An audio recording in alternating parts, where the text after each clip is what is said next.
नमस्कार, ये आकाशवाणी पटना है। अब आप धर्मेंद्र प्रियदर्शी से प्रादेशिक समाचार सुनिए। पहले मुख्य समाचार। प्रधानमंत्री नरेंद्र मोदी ने कहा, कोविड-19 टीकाकरण अभियान के लिए देश में तैयारियां जोर शोर से चल रही हैं। हर जरूरी वर्ग तक टीके की पहुंच सुनिश्चित की जाएगी। प्रदेश में पिछले 24 घंटों के दौरान कोविड-19 के 392 नये मामलों की पुष्टि। सबसे अधिक 149 मामले पटना में दर्ज किए गए। सीबीएसई बोर्ड की 10वीं और 12वीं की परीक्षाएं 4 मई से शुरू होंगी। परीक्षा परिणाम 15 जुलाई तक होंगे घोषित।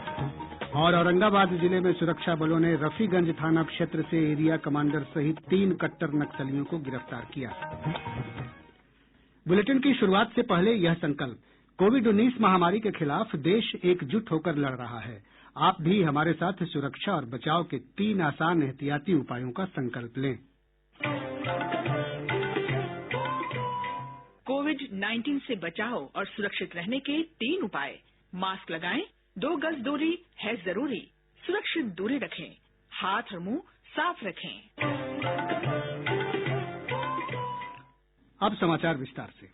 प्रधानमंत्री नरेंद्र मोदी ने आज कहा कि देश में कोविड टीकाकरण को लेकर आने वाले दिनों में बड़ा अभियान शुरू किया जाएगा। उन्होंने कहा कि कोविड टीका लगाने की तैयारियां जोर शोर से जारी हैं। श्री मोदी आज गुजरात के राजकोट में एम्स की आधारशिला रखने के बाद वीडियो कॉन्फ्रेंस के जरिए एक कार्यक्रम को संबोधित कर रहे थे।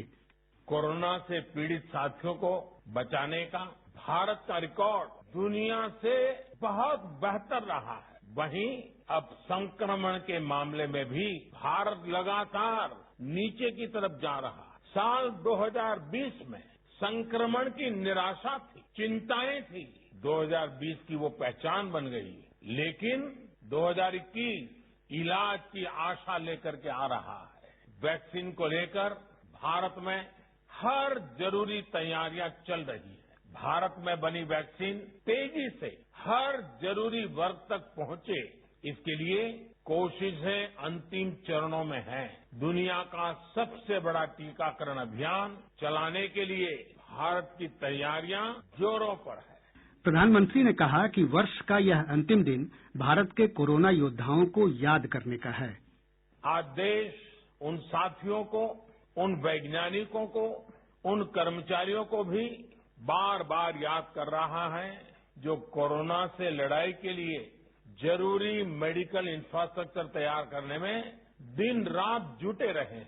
आज का दिन उन सभी साथियों की सराहना का है जिन्होंने इस मुश्किल दौर में गरीब तक भोजन और दूसरी सुविधाएं पहुंचाने में पूरे समर्पण के साथ काम किया। इतना लंबा समय, इतनी बड़ी आपदा, लेकिन ये समाज की सामूहिक संगठित ताकत, समाज का सेवा भाव, समाज की संवेदनशीलता, उसी का नतीजा है कि देशवासियों ने किसी गरीब को भी इस कठिनाई भरे दिनों में रात को भूखा सोने नहीं दिया।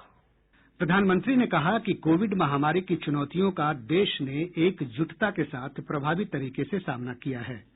साल 2020 को एक नई नेशनल हेल्थ फैसिलिटी के साथ विदाई देना इस साल की चुनौतियों को भी दर्शाता है और नए साल की प्राथमिकताओं को भी स्पष्ट करता है।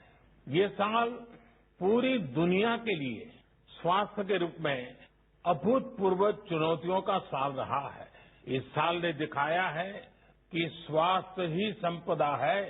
ये कथा हमें हमारे पूर्वजों ने क्यों सिखाई है, ये हमें बार बार क्यों रटाया गया है, ये 2020 ने हमें भली भांति सिखा दिया। आयुष्मान भारत योजना का उल्लेख करते हुए श्री मोदी ने कहा कि इस योजना से उन गरीब लोगों को बहुत लाभ हुआ है जो पैसे की कमी के कारण अच्छा उपचार नहीं करा पाते थे। प्रधानमंत्री ने कहा कि देश में लगभग 7,000 जन औषधि केंद्र गरीबों को बहुत ही कम कीमत पर दवाइयां उपलब्ध करा रहे हैं।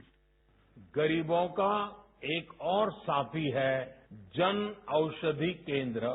देश में लगभग 7,000 जन औषधि केंद्र गरीबों को बहुत ही कम कीमत पर दवाइयां उपलब्ध करा रहे हैं।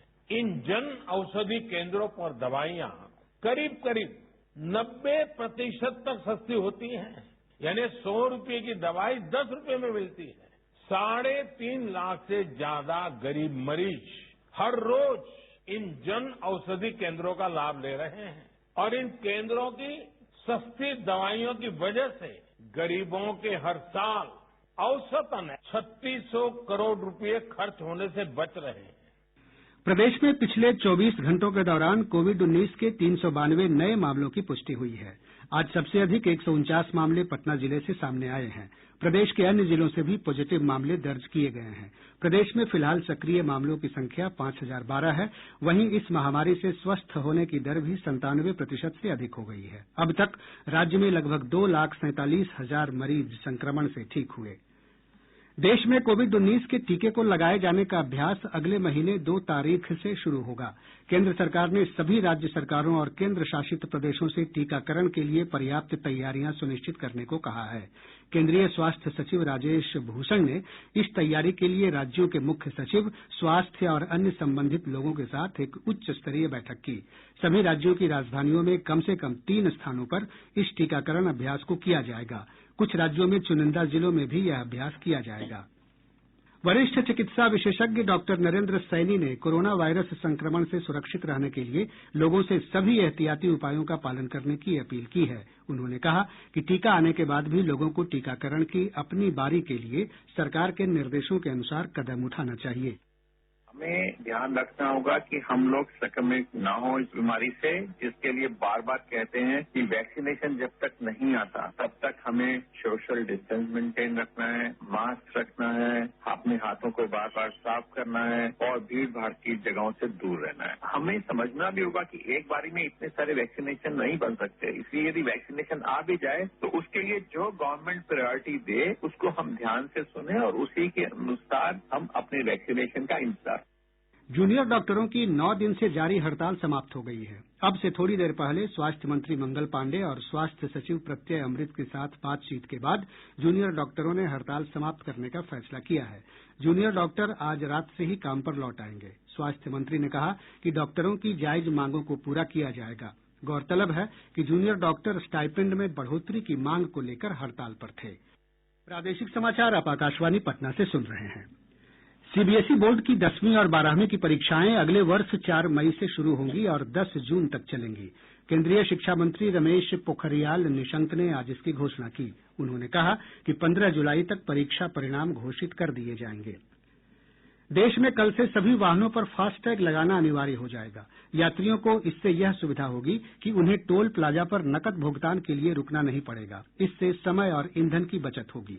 सड़क परिवहन और राजमार्ग मंत्रालय ने पिछले महीने अधिसूचना जारी करके उन पुराने वाहनों पर भी 1 जनवरी 2021 से फास्टैग लगाना अनिवार्य कर दिया जिन्हें 1 दिसंबर 2017 से पहले खरीदा गया था। मंत्रालय ने कहा कि फास्टैग की उपलब्धता सुनिश्चित करने के लिए कदम उठाए जा रहे हैं ताकि सभी गाड़ियों पर लोग फास्टैग अपनी सुविधा के अनुसार लगवा सकें। पिछले सप्ताह मंत्रालय ने कहा था कि अभी तक 2 करोड़ 20 लाख से अधिक फास्टैग जारी किए जा चुके हैं। देश में राष्ट्रीय राजमार्ग प्राधिकरण के सभी टोल प्लाजा पर अनिवार्य रूप से और 30,000 से अधिक अन्य जगहों पर फास्टैग बिक्री के लिए आसानी से उपलब्ध है। फास्टैग को अमेजन, फ्लिपकार्ट और स्नैपडील के माध्यम से ऑनलाइन भी खरीदा जा सकता है। केंद्र सरकार और किसान संगठनों के बीच 7वें दौर की बातचीत 4 जनवरी को होगी। नई दिल्ली में कल किसान संगठनों के प्रतिनिधियों के साथ केंद्र सरकार की 6ठे दौर की बातचीत संपन्न हुई। बैठक में केंद्रीय मंत्री नरेंद्र सिंह तोमर, पीयूष गोयल और सोम प्रकाश शामिल हुए। बैठक के बाद कृषि मंत्री नरेंद्र सिंह तोमर ने कहा कि बातचीत अच्छे वातावरण में सकारात्मक रूप से संपन्न हुई। किसान यूनियन के नेताओं ने जो 4 विषय चर्चा के लिए रखे थे उनमें 2 विषयों पर आपसी रजामंदी सरकार और यूनियन के बीच में हो गई है। पहला जो एनवायरमेंट से संबंधित ऑर्डिनेंस है उसमें फराली और किसान सम्मिलित हैं। उनकी शंका थी कि किसान को इसमें नहीं होना चाहिए और इस मामले में दोनों पक्षों में रजामंदी हो गई है। दूसरा इलेक्ट्रिसिटी एक्ट जो अभी आया नहीं है, किसानों की सिंचाई के लिए जो विद्युत की सब्सिडी दी जाती है वो राज्य जिस प्रकार से पहले से देते रहे हैं वैसी ही चलनी चाहिए, ऐसी यूनियंस की मांग थी। उस मांग पर भी यूनियन और सरकार के बीच में रजामंदी हो गई है। मुख्यमंत्री नीतीश कुमार ने आज पश्चिम चंपारण जिले के चनपटिया बाजार में प्रवासी कामगारों द्वारा लगाए गए औद्योगिक प्रदर्शनी का निरीक्षण किया। इस अवसर पर श्री कुमार ने कहा कि प्रवासी मजदूरों ने लॉकडाउन की चुनौती को अवसर में बदला है और एक नया उदाहरण पेश किया है। उन्होंने लोगों को रोजगार देने के लिए स्थापित किए गए स्टार्टअप जोन की सराहना की। मुख्यमंत्री ने कहा कि नई औद्योगिक नीति को रोजगार सृजन के अनुरूप बनाया गया है। उन्होंने कहा कि जो लोग बाहर से आएंगे उन्हें इस नीति के तहत उद्योग धंधे और कल कारखाने लगाने में मदद की जाएगी। मुख्यमंत्री ने यह भी कहा कि जो लोग अपने हुनर और कौशल का विकास करना चाहते हैं उन्हें 7 निश्चय योजना के तहत नई तकनीकों के बारे में प्रशिक्षण भी दिया जाएगा। इस अवसर पर उप मुख्यमंत्री रेणु देवी, जल संसाधन मंत्री विजय कुमार चौधरी भी उपस्थित थे। औरंगाबाद जिले में पुलिस और सुरक्षा बलों के अभियान में प्रतिबंधित नक्सली संगठन भाकपा माओवादी के एक एरिया कमांडर सहित 3 कट्टर नक्सलियों को गिरफ्तार किया गया। पुलिस अधीक्षक सुधीर कुमार पोरिका ने बताया कि रफीगंज थाना क्षेत्र अंतर्गत कौआ खाप गांव में सर्च अभियान के दौरान यह गिरफ्तारी की गयी। उन्होंने बताया कि 3 नक्सली सुरक्षा बलों को चकमा देकर फरार हो गए। गिरफ्तार नक्सलियों के पास से स्टेन गन, बड़ी संख्या में कारतूस और नक्सली साहित्य जब्त किया गया है। मौसम विभाग ने अगले 2 दिनों में प्रदेश के अधिकांश हिस्सों में पश्चिमी विक्षोभ के कारण ठंड में बढ़ोतरी का पूर्वानुमान व्यक्त किया है। बर्फीली हवा के कारण कनकनी में और बढ़ोतरी होगी। मौसम वैज्ञानिक दिनेश कुमार भारती ने बताया कि राज्य के अधिकांश हिस्सों में रात के तापमान में तेजी से गिरावट देखी जा रही है। कई स्थानों पर न्यूनतम तापमान में 2 से 3 डिग्री सेल्सियस की गिरावट हुई है। पश्चिम से आने वाली शुष्क एवं सर्द हवा के कारण बिहार के पश्चिमी भाग के तापमान में 2 से 3 डिग्री की गिरावट एवं पूर्वी भाग में उत्तर से आने वाले शुष्क एवं उष्ण हवा के कारण तापमान में अपेक्षाकृत कम अर्थात 1 से 2 डिग्री सेल्सियस की गिरावट होने की संभावना है। रोहतास जिले का डेहरी आज प्रदेश का सबसे ठंडा स्थान रहा, जहां का न्यूनतम तापमान 7 डिग्री सेल्सियस दर्ज किया गया। नए वर्ष के आगमन को लेकर प्रदेश में सुरक्षा के कड़े इंतजाम किए गए हैं। चौक चौराहों और सार्वजनिक स्थानों पर पुलिस के जवानों को तैनात किया गया है। वहीं नए साल के जश्न को लेकर होटलों और रेस्तराओं में कोविड दिशा निर्देशों का कड़ाई से अनुपालन करने को कहा गया है। प्रमुख पर्यटन स्थलों पर भी सोशल डिस्टेंसिंग का पालन सुनिश्चित करने को कहा गया है और निर्धारित संख्या से अधिक लोगों के एक स्थान पर जुटने पर रोक रहेगी। विभिन्न जिलों से हमारे संवाददाताओं ने बताया कि नए वर्ष को देखते हुए मद्य निषेध का कड़ाई से अनुपालन सुनिश्चित करने के लिए चेक पोस्ट और प्रमुख स्थानों पर वाहनों की जांच की जा रही है। कई जिलों में भारी मात्रा में शराब जब्त की गई है और तस्करों को गिरफ्तार किया गया है। Major general G.A.B. रेड्डी को गया स्थित ऑफिसर्स ट्रेनिंग अकादमी का नया कमांडेंट बनाया गया है। वे मौजूदा commandant lieutenant general Sunil Srivastava का स्थान लेंगे। मेजर जनरल रेड्डी कल पदभार ग्रहण करेंगे। औरंगाबाद जिले में राष्ट्रीय राजमार्ग संख्या 2 पर अज्ञात अपराधियों ने आज लाठी डंडे से पीट कर जदयू के नेता वैजनाथ चंद्रवंशी की हत्या कर दी। पुलिस अपराधियों की गिरफ्तारी के लिए छापेमारी कर रही है। मुजफ्फरपुर जिले में पोषण अभियान और अन्य गतिविधियां बेहतर ढंग से चलाने में 17 बाल विकास परियोजना समूहों को पुरस्कृत किया गया। प्रत्येक समूह के अंतर्गत एक महिला पर्यवेक्षिका, ANM, आशा, आंगनबाड़ी सेविका और सहायिका शामिल थी। जिलाधिकारी चंद्रशेखर सिंह ने सम्मानित होने वाले हर समूह को 50-50 हजार रुपये की नकद पुरस्कार राशि प्रदान की। और अब अंत में मुख्य समाचार एक बार फिर।